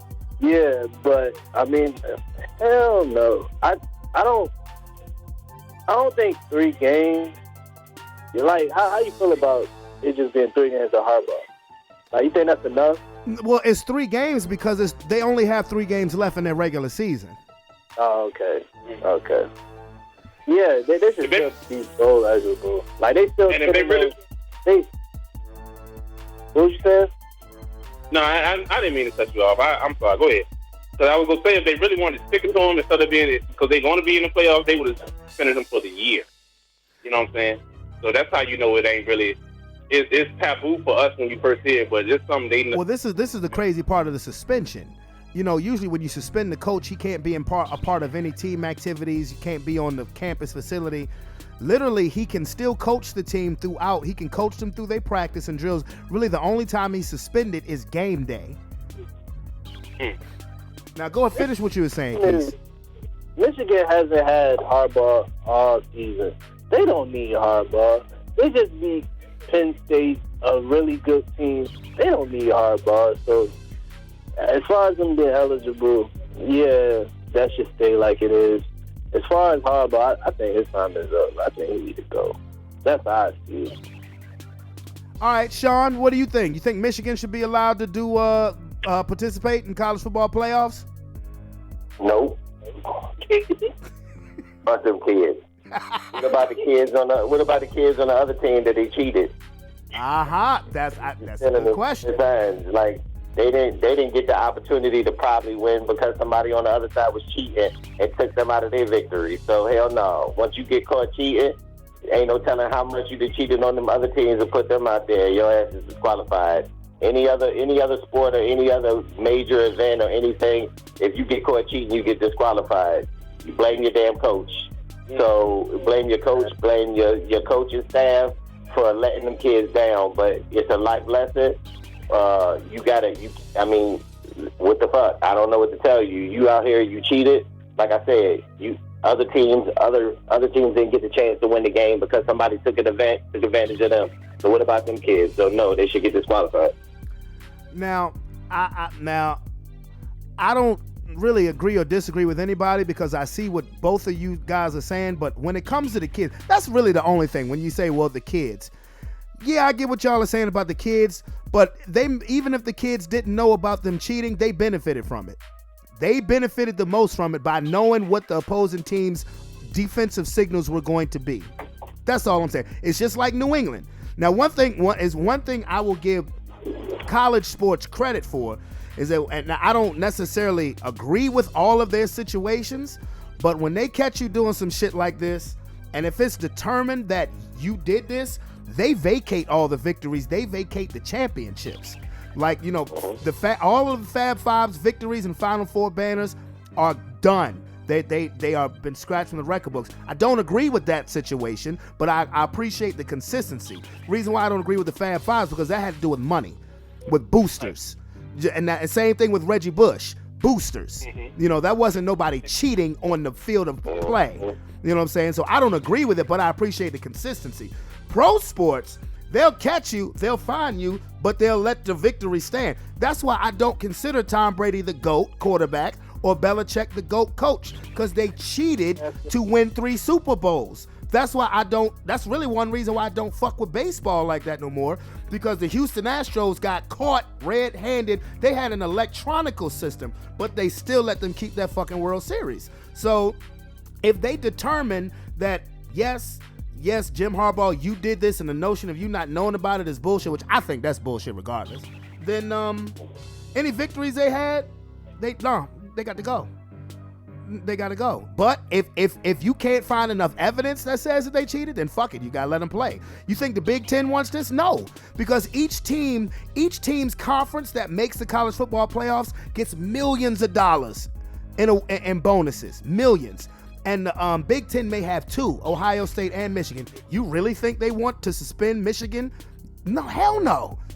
Hell no. But it is what it is. But another quick college football thing. Jimbo Fisher just got fired from Texas A&M. And the only reason why I mention this is because Texas A&M ain't been worth a fuck. Jimbo Fisher ain't been worth a fuck since Jameis Winston. Is that Texas A&M still owes him damn near $80 million. The question, would you be trying to find this Keith, I'll start with you. Would you be worried about trying to find another coaching job if you know you got $80 million coming to you? Well, that depends on the love of the game, how much love of the game you got coaching. But I'll be on my couch. I'll be on my yacht. Sean, what about you? Hey, Jimbo old as hell, ain't he? Yeah, so? Man, I'm going to take my old ass with them $80 million and I'm going to lay my ass down somewhere foreign and enjoy the rest of my damn life. What the hell I want to do? I mean, like I said, you've been coaching all this time, man. Go ahead and enjoy the rest of your life, man. Calvin? I live with the $80 million. I want to touch on what Keith said. It depends on the love, but love is something else. Love of money, because they owe him $80 million, but it's not like you think if they was hurting, you think they wouldn't have some type of take him to court over that shit? Or? No, bro, you talking about Texas A&M? That's the school. That's the most financed school in America. They got that oil money. Yeah, oil money. So they not tripping off that shit. You know what I'm saying? He me personally, if I really like the coach, yeah, I go find another one and try to redeem my honor. You know what I'm saying? Because you got fired, even though you got to pay that. You know what I'm saying? You can't put a price on. You know what I'm saying? You can't put a price on your reputation. Yeah. Texas A&M, they damn near got Saudi Arabian money. That's why the rumor has been over the last couple of days is that they may try to get Deion Sanders out of that Colorado contract to get him and pay him a king's ransom to come there. So their pockets is endless. Just curious about that. But again, before we get to them picks, I need to veer over to the NBA.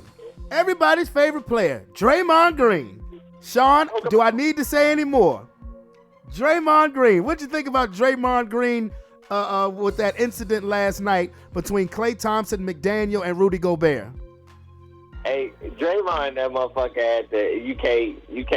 You can't take outside nowhere because that nigga just looking for somebody to fight. You can't get the fuck down, bro. We just out here to play basketball, nigga. You got brass knuckles in your book bag looking for somebody to fight, bro. Just go ahead and sit the hell down, bro. Ain't nobody even talking about you, Draymond. Just chill out. But that boy just love to fight. But Rudy Gobert said, bro, if I read right and looked at a couple reports, he said that when Steph ain't playing, that he knew that Draymond was going to come out there and try to get out of the game because he don't like playing without Steph. And showed up, right. That nigga went out there and tried to put that nigga in the sleeper. He thought he was at a WWE match. Hey, Rudy Gobert's face was priceless when he got put in that headlock. But he won't even, that's the thing, he won't even do nothing. He won't even, That's not true. That's not true. That's not true what? You said Gobert won't do nothing?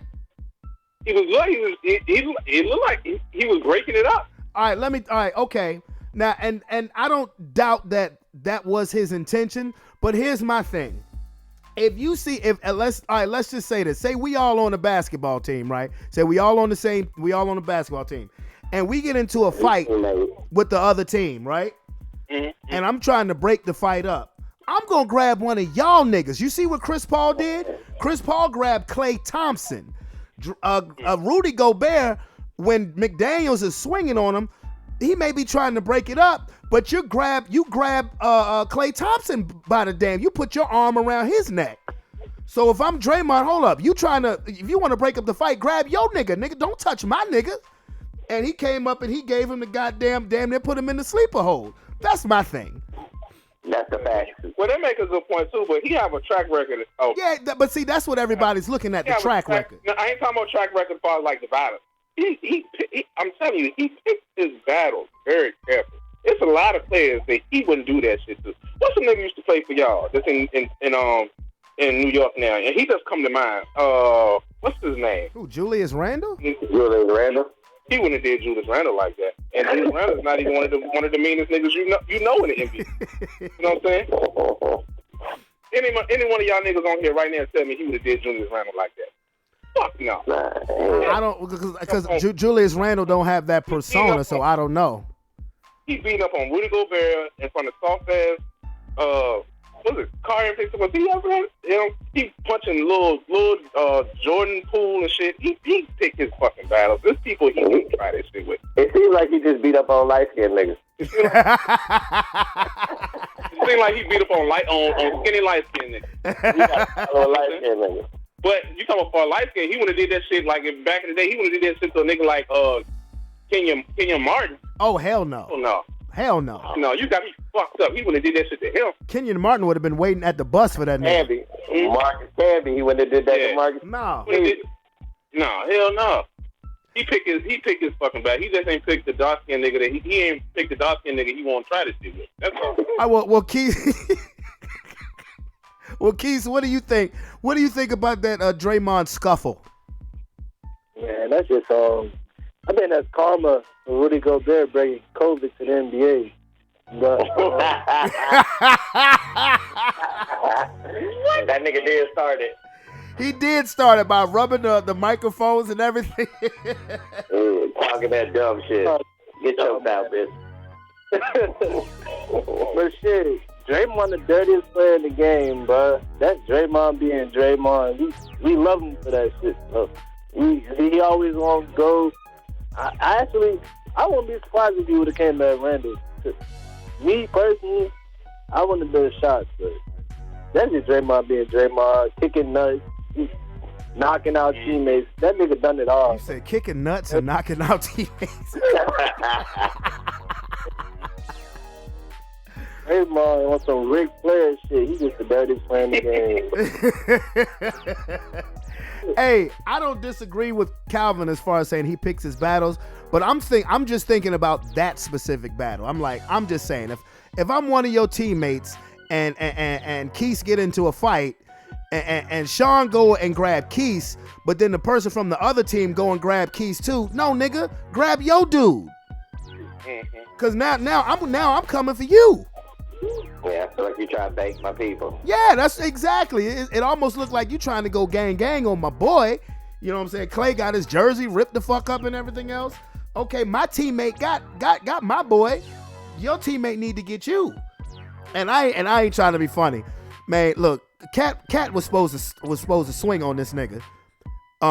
He was right behind Draymond when he had Gobert in the headlock, and this nigga ain't do nothing. You supposed to elbow this nigga in the back of the head or something. That ain't on go. You know Cat ain't on go. I know, that's why his nickname Cat. For sure, man. You know what he about. Let me stop. That's a little cousin right there. I can't talk about him like that.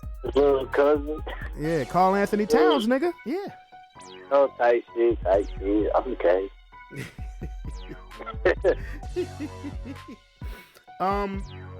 Okay, well, hey, let's get it with these picks. Keith, I'm gonna start with you, brother. Let's do it. I'm gonna start with you. Keith is currently in second place. Okay. Again, I said Alexis's lead is fading fast. Her lead is fading fast. I see you. Hey, you too behind. I'm too behind you, nigga. Yeah, I'm. Yeah, nigga. Oh, Champ is coming. Don't worry about it. Still got 8 weeks. Champ is coming. Okay, but it's hard because a lot of us are gonna pick the same games because we got the same method of thinking. I mean, I can't be mad at that. But okay, let's start. And there's some good ass games this week. Thursday night football. Cincinnati at Baltimore. Both teams coming off of an L. A home loss too. Who you got? Man, that's tough. I'm going to give it a Cincy. Hold on. Need to call you again? No, I'm here. All right. No, I'm talking to Calvin. Hold on, because I gotta call him again because this nigga keep getting disconnected. Hold on. Real Nigga Podcast at work. Again, if I gotta call him, that means I probably gotta call Sean. That means he probably gotta call Sean. So hold up. Okay. Yes, sir. All right. Chicago at Detroit. Battery running low, so I got to make this quick. Chicago at Detroit. Detroit. All right. Chargers at Packers. Chargers. Raiders at Dolphins. Raiders 5-5. Sneaky. Yeah, whatever. Dolphins. Giants at Washington. Hey, Commanders. Okay. Dallas at Carolina.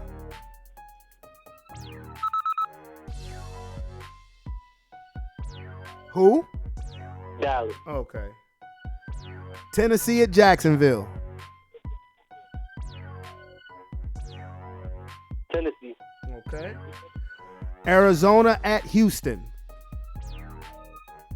Arizona. Okay, calling Kyler to pull that upset. Okay. Tampa Bay at San Francisco. You said Tampa Bay,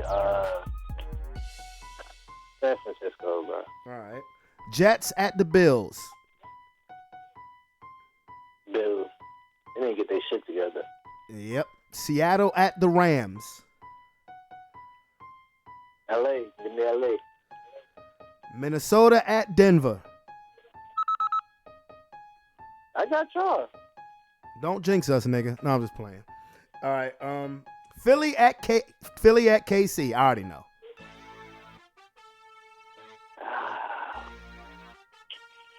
I gotta go. You gotta go with who? I gotta go Philly. Okay. The fuck you breathing hard for? Like you was anybody. I had to think I'm about coming, it. dude, okay? It's still Kansas City, but it's my boys too. Yeah. All right. So Keith has Cincinnati, Pittsburgh, Detroit, the Chargers, Miami, Washington, Dallas, Tennessee, Arizona, San Francisco, Buffalo, Rams, Denver, and Philadelphia. Does that sound correct? Yes. All right. Calvin, you're up, slugger. Cincinnati at Baltimore. Oh man. Let me go a little more. I know Burrow back, but they just, you know what? Fuck it. I didn't trick up. I tricked last week. I'm gonna keep tricking. Give me Cincinnati. All right. Pittsburgh at Cleveland. Damn, I should have tricked in. I know Tomlin got. I know I don't like picking against Tomlin, but I gotta go Cleveland. All right. Chicago at Detroit. Detroit. Chargers at Packers. Going Green Bay. Okay. Raiders at Dolphins.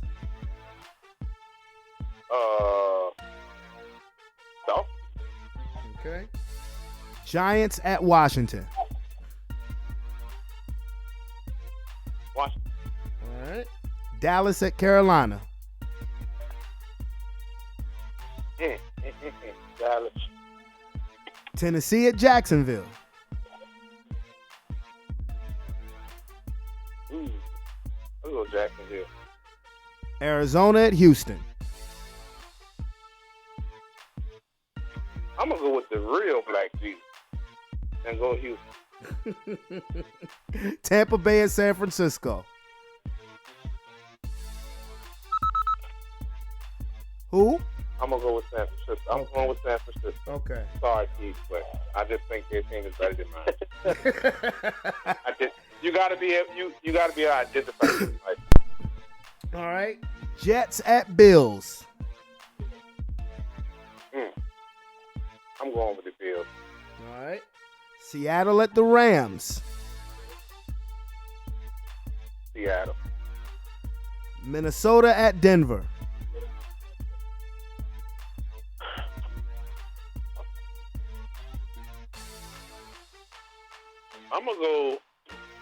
I'm going. Fuck the Vikings, man. Every time it's the Vikings. I thought it was Kirk Cousins. I'm going with. Yeah, fuck. You going with who? Denver. Okay. And Philly at KC. Oh, that's a tough one. Where's the game at? It's in Kansas City. Oh man. Is there grass in Kansas City? It is grass. Yeah, I think I'm going to Kansas City. Going with Kansas City? Yeah. All right. Calvin's picks are as follows. Cincinnati, Cleveland, Detroit, Green Bay, Miami, Washington, Dallas, Jacksonville, Houston, 49ers, Bills, Seahawks, Broncos, Chiefs. Sean, you're up. Cincinnati at Baltimore. Baltimore. All right. Pittsburgh at Cleveland. Cleveland. Chicago at Detroit. Detroit. Okay.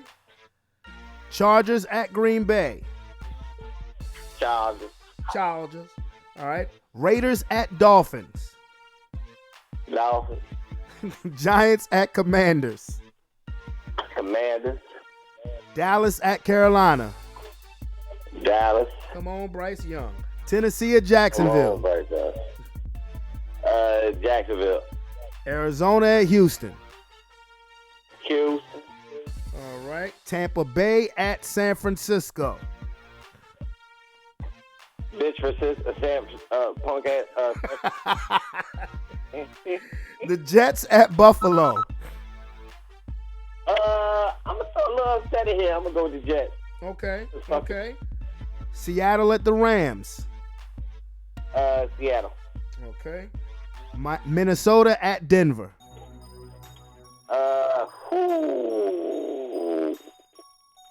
That's a toughie. That's the one you got to think of. Yeah, because y'all boys starting to step it up, but Josh Dobbs got them boys over there believing. I'm going to go with the Broncos. I don't like all y'all niggas picking my team. Now we're going to start losing. Okay. Philadelphia, Kansas City. Come on. I know. Okay. Philadelphia, nigga. Okay. Come on. All right. Well, Sean's picks are as followed. Baltimore, Cleveland, Detroit, Chargers, Miami, Washington, Dallas, Jacksonville, Houston, San Francisco, the Jets, the Seahawks, the Broncos, and the Eagles. Okay, now let me pick my shit.